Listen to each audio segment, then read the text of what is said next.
కడప జిల్లా రాజంపేటలోని పాత బస్టాండ్ వద్ద ఉన్న శ్రీరామ్ చిట్ ఫండ్స్ కార్యాలయంలో అగ్ని ప్రమాదం చోటు చేసుకుంది. కార్యాలయంలోని ఫర్నిచర్, ఫైల్స్, కంప్యూటర్లు పూర్తిగా దగ్ధమయ్యాయి. చలపతి కాంప్లెక్స్ మొత్తం దట్టమైన పొగ అలుముకోగా అగ్నిమాపక సిబ్బంది ఘటనా స్థలానికి చేరుకుని మంటలను అదుపు చేశారు. ఫైల్స్ అగ్నికి ఆహుతి కావడంతో సిబ్బంది ఆందోళన చెందుతున్నారు. ప్రమాదానికి గల కారణాలపై రాజంపేట పట్టణ పోలీసులు దర్యాప్తు చేస్తున్నారు.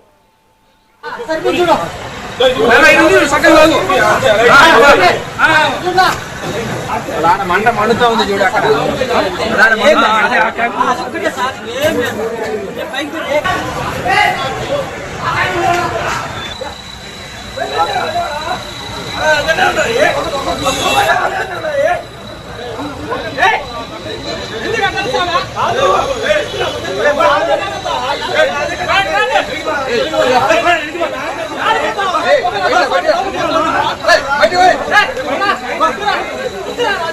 అవసరం లేదు.